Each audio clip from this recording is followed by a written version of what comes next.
నమస్కారం అండి. మేము ఈ ఛానల్ని ఈరోజు కొత్తగా ప్రారంభిస్తున్నాము. మేము ఈ ఛానల్ని ప్రారంభించడానికి ప్రధాన ఉద్దేశం ఏమిటి అంటే, చాలామంది భక్తులకు ఆధ్యాత్మిక విషయాలు తెలుసుకోవాలని, అందుకోసం ఆధ్యాత్మిక గ్రంథాలు చదవాలని ఉంటుంది. కానీ వయసు పైబట్టడం వల్లనో, అనారోగ్యం వల్లనో, తీరిక లేకపోవడం వల్లనో చదవలేకపోతూ ఉంటారు.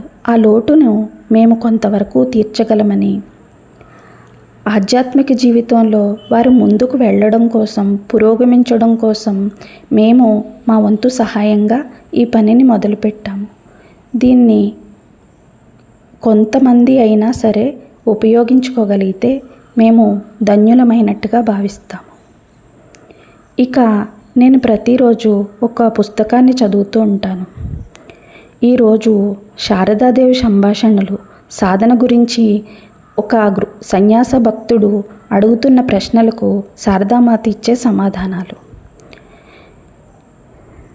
భక్తుడు: అమ్మా, నా జీవితాన్ని ఎలా గడపమంటారు? శారదామాత: ఇప్పటి మాదిరే ఎల్లప్పుడూ శ్రీరామకృష్ణులను మనసులో ఉంచుకొని ఆయన్ను గురించే తలపోస్తూ, ఆయన కోసమే పరితపిస్తూ ప్రార్థనలు చేస్తూ ఉండు. భక్తుడు: అమ్మా, మహాత్ములు మహాపురుషులు సైతం ఆదర్శం నుంచి భ్రంశం పొందుతుండడం చూసి నేను భయపడుతున్నాను.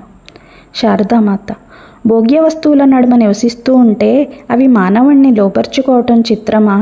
స్త్రీ ప్రతిమ కొయ్యదైనా దాని వంక కూడా చూడవద్దు, దాన్ని సమీపించను కూడా వద్దు. భక్తుడు: కానీ మానవుడి ప్రతి కర్మకు పురుకొల్పేవాడు భగవంతుడే అంటారే, ఇది నిజం కాదా? శారదామాత: అవును, నిజమే. కానీ మానవుడు ఎల్లప్పుడూ అదే స్ఫురణలో ఉండగలడా? అహంకారం కళ్ళు కప్పగా కర్త తానే అని కదా అతగాడు భావించుకుంటూ ఉంటాడు. భక్తుడిపై ఆధారపడడు కదా.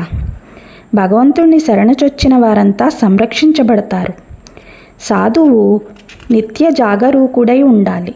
అతడి త్రోవ ఎంతో జారుడు అయినది.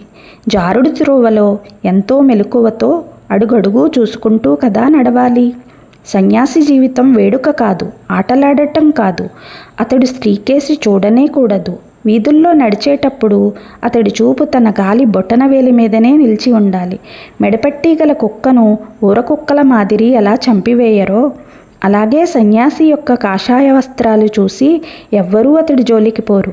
రాజమార్గం అతడికి వదిలిపెట్టి అందరూ ప్రక్కకు తొలగిపోతూ ఉంటారు. మనసుకు దుష్ప్రవర్తనం సహజం, సత్ప్రవర్తనం దానికి గిట్టదు. వేకువనే లేచి ధ్యానం చేసుకోవడం నాకు అలవాటుగా ఉండేది. కానీ ఒకసారి కాస్త అస్వస్థత వల్ల అంత వేకువనే లేవలేకపోయాను. ఆ తర్వాత చాలా రోజులు ఆలస్యంగానే లేవటం జరిగింది. మనసుకు బద్ధకం సహజం. కాబట్టి నువ్వు ఏదైనా ఉత్కృష్టమైన దాన్ని, మహనీయమైన దాన్ని సాధించగోరితే నిర్విరామ పరిశ్రమను అలవర్చుకోవాలి.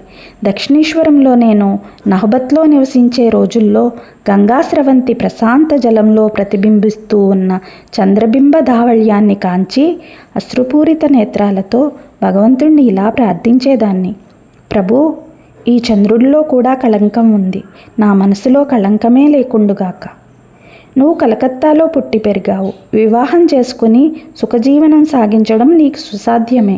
కానీ నువ్వు సర్వస్వాన్ని విడనాడావు. ఇలాంటి తలపులు నీ మనసులో మరల ఎందుకు కలగాలి? భక్తుడు: అమ్మా, ఆసన ప్రాణాయామాలు అభ్యసించడం శ్రేయోదాయకమా? శారదామాత: వాటి వల్ల సిద్ధులు, అతీంద్రియ శక్తులు ప్రాప్తిస్తాయి. సిద్ధులు మనిషిని సాధనా మార్గం నుండి దారి తప్పేలా చేస్తాయి. భక్తుడు: అమ్మా, సాధువులు తీర్థయాత్రలు చేయాలా? శారదామాత: తాను ఉన్న చోటనే నిశ్చలంగా ప్రశాంతంగా ఉండగలిగితే తీర్థయాత్రలెందుకు? భక్తుడు: సామాన్యంగా నా మనసుకి ఏకాగ్రత కలగదు. అనుగ్రహించి నా కుండలినీ శక్తిని మేల్కొల్పండి. శారదామాత: నా మాట నమ్ము, అది మేల్కొంటుంది. కొద్దిపాటి జపధ్యానాలు దాన్ని మేల్కొల్పుతాయి. అది తనంత తానే మేల్కోదు కదా. సాధన అత్యావశ్యం. ధ్యానం అభ్యసించు. క్రమేణా నీ మనసు అత్యంత ప్రశాంతతను, నిశ్చలతను పొందుతుంది. ఆ దశకు చేరుకున్నాక ధ్యానించకపోవడమే నీకు కష్టంగా తోస్తుంది. కానీ బుద్ధిని బలవంతంగా ధ్యానంలో దింపకూడదు. మనసు ధ్యానోన్ముఖం కాని రోజున ఈశ్వరుడికి ప్రణామాలు చేసి అంతటితో ముగించుకో.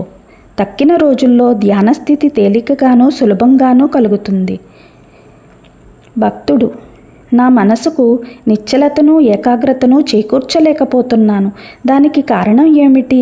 ధ్యాన సమయంలో ఏవేవో తలంపులు చెలరేగి బుద్ధిని కలవరపెడుతూ ఉంటాయి. శారదామాత: మనస్సు ధనం మీదికి, భార్యాబిడ్డల మీదికి పోకూడదు, నిజమే. కానీ తన కర్తవ్యాల మీదికి పోవడం సహజమే. ధ్యానం చేయలేకపోయిన పక్షంలో మంత్రజపం చేస్తూ ఉండు. జపాత్ సిద్ధి. మంత్రజపం చేతనే సిద్ధి లభిస్తుంది. అవును, జపమే, దైవనామస్మరణమే చివరకు ఆత్మసాక్షాత్కారం చేకూరుస్తుంది. ధ్యానం చేయగలిగితే మంచిదే, కానీ బలవంతంగా ధ్యానాన్ని అభ్యసించవద్దు.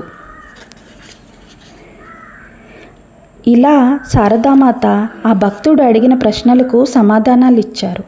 మరికొన్ని సమాధానాలను రేపు తెలుసుకుందాం.